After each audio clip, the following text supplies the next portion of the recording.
Hi everyone, welcome back to Pine Hollow Auto Diagnostics. Today we're working on a 2011 BMW X5 335i. It's only got 95,000 miles, but the owner said he already had to replace the engine because it spun the rod bearings. Apparently that just happens.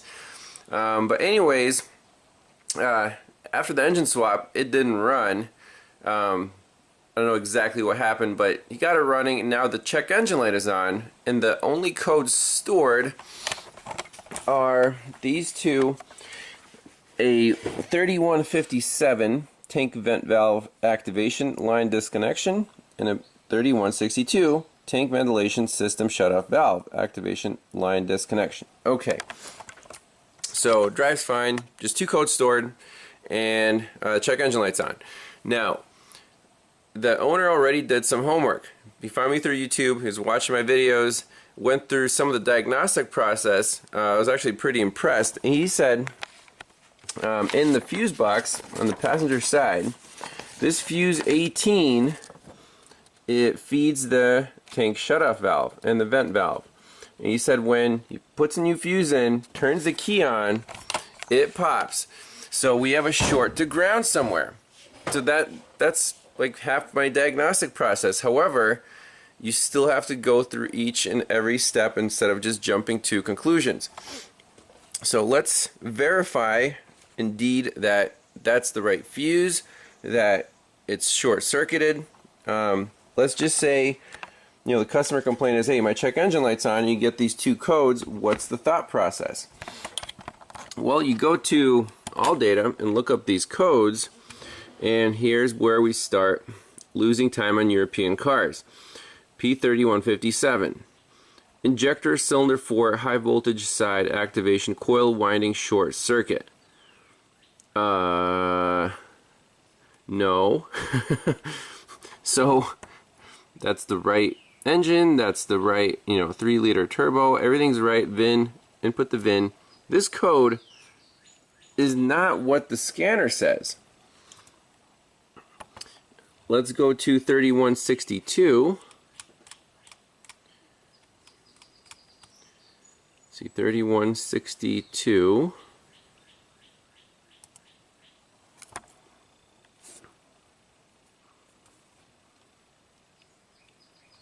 Again, injector cylinder 5 activation, high voltage side short circuit to positive.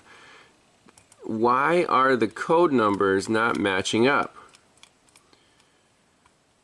There's no other 3000 codes, not anything useful. And in our manufacturer code charts, there's the BMW 6-digit number, and we do not have that. So you would think it's a 6-digit number, but it's not. We have a 4-digit number. So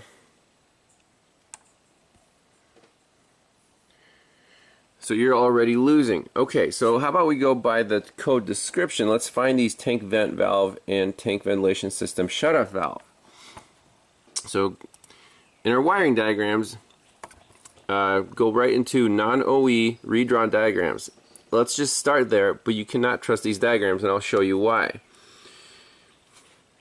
So on page 4, I found the fuel tank vent valve.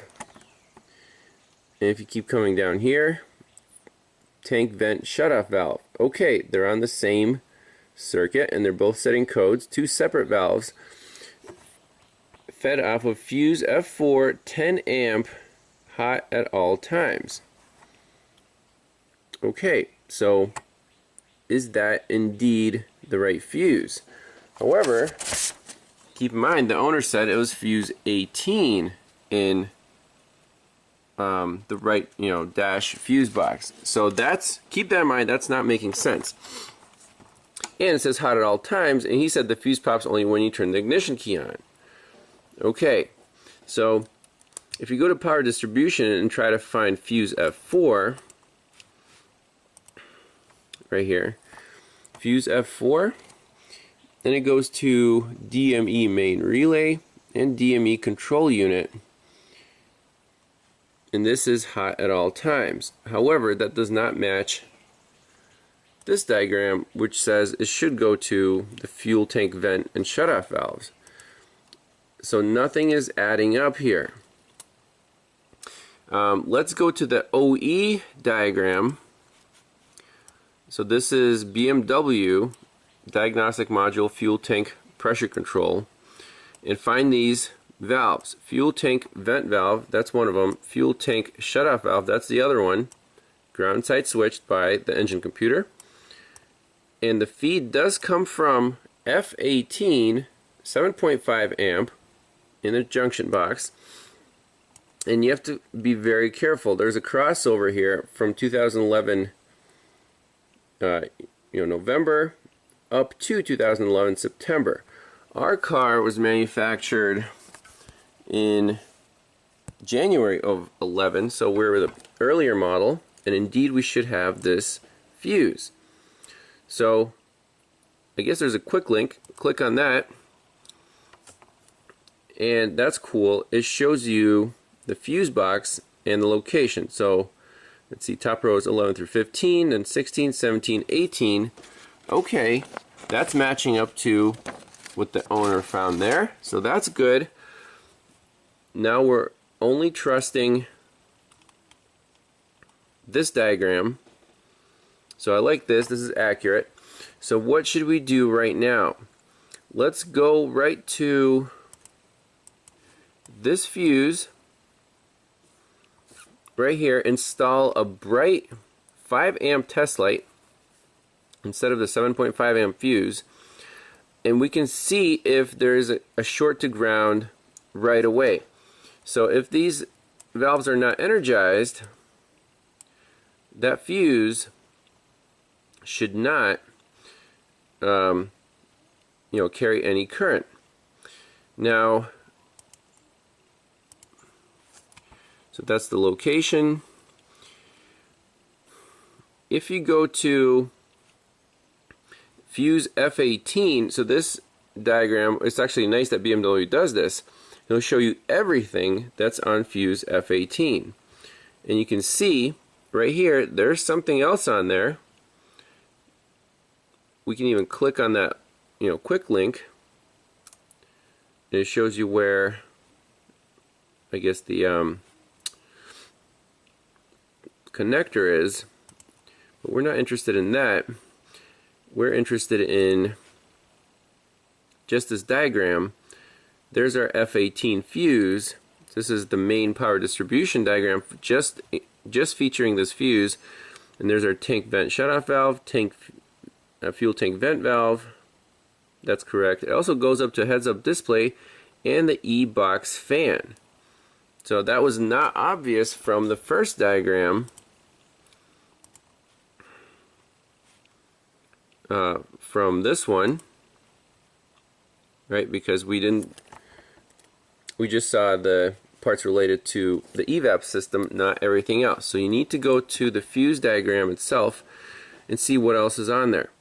So anyways, let's go to the fuse and do a short to ground check with a test light. Okay, so here's our testing setup. First and foremost, you want a solid, reliable power and ground. We have a power probe extension running to our fuse box area. Here I have a test light. It's a 300 milliamp bulb, and it's connected to battery negative. If I find a positive, test light will light up. So this is going to be our testing probe. And let's go for fuse 18. Now key is on. The dash is lit up. So I expect right now, if that fuse is blown, it should be hot on one side. So it's kind of hard to see. See, it's the blue fuse in the second row down. Let me see if I can get this in the camera shot. There's the fuse. You can see this side is hot. This side is not hot. So let's pop that fuse out. We know that the bottom is the feed and the top is going to the vent valves, and that's the one we want to focus on. So we're going to attach a bright test light between positive and the upper pin on that fuse. Okay, so I took the fuse out. It is indeed blown, just like the owner said, so far on track. Jumper installed, and here's our test light assembly. So the green lead will light up the bright filaments. That's 4 amps, and if I feed power to this thing and there's a short to ground, these test lights should light up brightly. And indeed, they do. So confirmed short to ground on fuse 18, explaining the check engine light codes. Now, you even printed out the right diagram. Excellent. So we're here. There's a short to ground somewhere on this whole tree. So E-box fan, heads-up display, tank vent, vent valve, or shutoff valve. What's the easiest place to disconnect this stuff? Well, there's a connector right here, X60572, connector right here, X6011, connector right here, X14087, and a connector at the E-box fan, X6506. So any one of those would be a good starting point. Now, we don't have a code for E-box fan or a head-up display. Maybe this cart does not have that, feature. So we want to focus on this side of the diagram since we have codes for these guys. So 2 connectors here. Let's see if we can find it. Okay, so the next step in the strategy to find this short to ground is follow along the wiring diagram, and at each connector or splice we have to know the physical location of it. So X6011, X6760, that's a splice it looks like, and X60572, another connector. So X6011 apparently is right here on the right side of the vehicle towards the firewall. Then X6760, there's a splice, and that's apparently in the wiring harness. Okay, and then X60572, that's this connector right here, apparently lives on the left side of the engine under the throttle body. It's a 3-pin connector.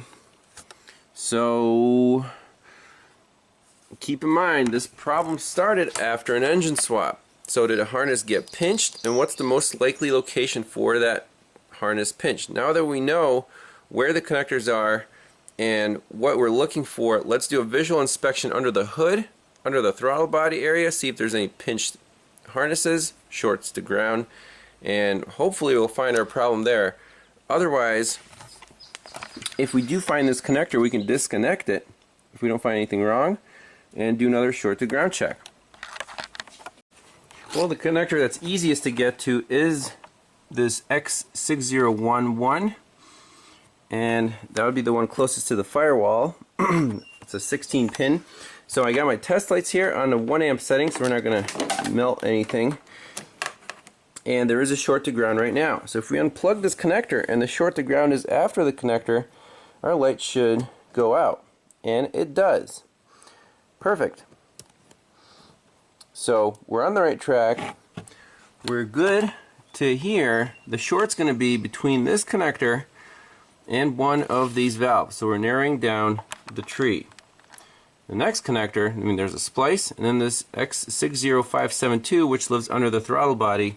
That's where we're going. That might not be that easy to get to. Okay, so I can't find the connector. This X60572, using an endoscope because it's under the throttle body and there's a whole rat's nest under there. So let's go right for the components. Fuel tank vent valve, X6120, and that would be this thing right here. It looks like it's the purge valve. So they're calling this, in the 6120, let's see, 6129 is right to the left of it. So it's like a double valve, it looks like. This whole contraption. So 6129 is over here. So tank ventilation shutoff valve, that might be the purge valve. And they're both in the same location. So we're getting really close. Let's see what we find on the connector here. Okay. There's a valve there. And what do we see? Do we see any signs of shrink wrap and or electrical tape? I think we do. That does not look factory OEM. So we can unplug one or both of these. So I already unplugged the top one. And the lights are still on. They're still short to ground. So X6120 I unplugged. Let's unplug 6129. That's harder to get to. It's under the airbox there. I'm just wiggling these wires, and it doesn't seem to be anything happening. Now we don't want to unplug it if we don't have to. We just measure the current flow through, through that harness, through that wire. Okay, so I got the basic layout of the harness here. So this skinny loom has two red wires in it. It goes to both the shutoff valve and the vent valve, and then the control wires go through this second skinny loom right to the engine computer. So basically on the input right here, so we're looking, this is in the same loom, these two wires. Is there current going to the valves right now? That's what I want to know. Using our amp clamp, I have the loom in there, and you can see the amp clamp here. It's Astro AI. It's very sensitive to position. If I move it a little bit, it'll go from 0.2 to like 1.1 amps. So that's not very conclusive. What is conclusive is if you keep looking at that number and you unplug the test light. See, I'm going to do it right now. Boom. Test light off. Absolutely no change on the current. So our short to ground is now narrowed down even further. So from connector X6011, we unplug that, short to ground went away. We're measuring the current right here going to the valves. The current is not coming to either of the valves. So the problem has to be in between this connector X60572 and X6011. So we've narrowed down the problem to this part of the diagram. However, the location of this might be hard to find because I can't find X60572. We have to follow this little wire. There's two red wires inside this loom. It goes under the airbox or air inlet, and we can use our endoscope to see, there's the loom. Where does it go? There should be two red wires, and I see two red wires right there. Is that the connector? I guess that could be it. Let me get a good visual on it and unplug it, see what happens. Alright, so bottom line here is those two red wires that feed the fuel tank shutoff valve and the vent valve are plugged into the AC compressor harness, which I guess wouldn't do anything since it's just missing a power feed and it's plugged into whatever the compressor is on the compressor, like the clutch. However, what is supposed to be plugged into the compressor coming from the vehicle? Well, that could be a ground. So if those two connectors, they fit together, whatever's supposed to be plugged into the feed for these two fuel valves is plugged into the AC compressor harness somehow. So we have to get under the car, find the two connectors. I think they're just swapped around. For some reason they fit. They're 3 pins. And this car should be fixed. No parts required. And by the way, the owner said his AC doesn't work since the engine swap. That makes perfect sense. We're on the right track. Alright, so I managed to sneak under there and unplug this 3-pin connector with 2 red wires. This is the feed to our tank vent valve assembly. 2 separate valves. Now, what do we expect happened with the test lights? Should they have gone off? Well, no, because something's still plugged into the air conditioning compressor, right? We need to find out where that plug, which connector. See, the test lights are still lit, so you're like, oh man, that was the wrong call. No. We're still on the right track. So this X60572, we found this part. It's unplugged. That's this guy right here. This is the connector, X60572. However, where is the female plug of X60572? The female plug is plugged into the harness side of the AC compressor, which is the craziest thing. So we need to look around for that plug and unplug it, and then our test light should go out and plug everything back in the right way. Ooh, I can smell victory. So I found another connector just hanging out. It is a 3-wire. See if we can get a visual on it. We got 2 reds coming in this side and then 3 on the other side, and this is indeed a female connector. Now let's see how to unplug it. Once we unplug this one, then our test lights will definitely turn off. So I think it was like jammed in here. What if I just pull on it? Yep, test lights are off. Sweet. So this is our harness side for the AC unit, and that goes under the engine mount. So if that got pinched, that's not in the right spot. But at least we have this wire right here.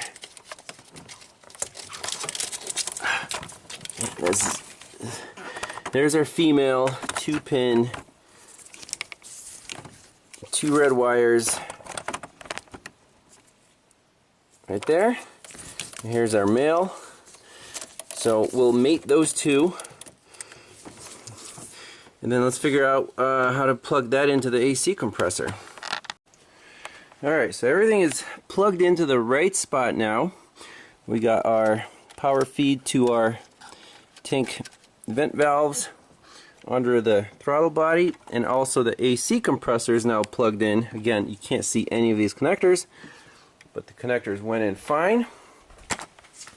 Popped in a new 7.5 amp appropriate fuse right here in the fuse box. So all we got to do now is start the car, make sure the AC works, clear all the codes out, and return it back to the customer. So, okay, let's go back. So clear DTCs. Boom, boom, boom. Let's go back here, start up. Check engine light is off. Let's see if our air conditioning kicks on. I don't know if it will, it might be discharged, but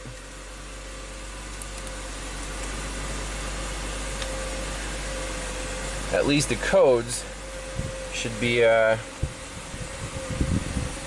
gone. So smart scan again. No codes in the ECM, good news.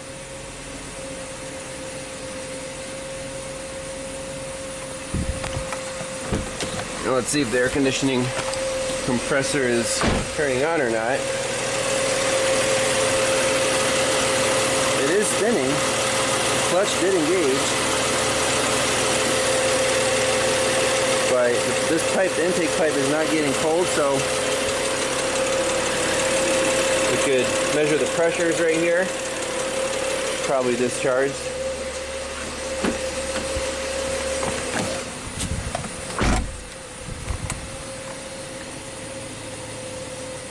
So report, and we still have one code in the FRM.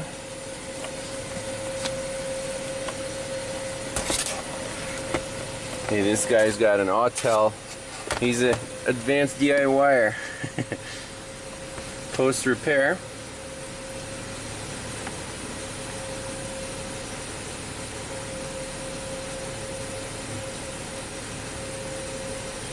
And the only code stored is drive pivoting mirror driver side faulty. Okay, not part of the customer complaint. Looks good.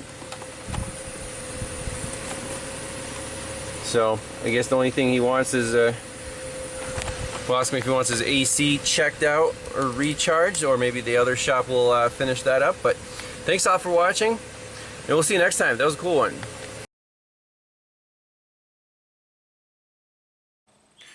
So a little bonus footage on the BMW X5. It kept popping that fuse where the connectors were reversed after the engine swap. Well, its owner kind of filled me in on the entire story. So he bought the BMW with a rod knock, so he knew it needed a replacement engine, got it cheap, and he's a BMW enthusiast. He knew what he was getting into. So anyways, he wanted to send the engine down to this place in Florida that does like guaranteed rebuilds. It's not cheap. I think he said it was like $5 grand, but you get the engine back, all new bearings, everything is checked out. It should be like new.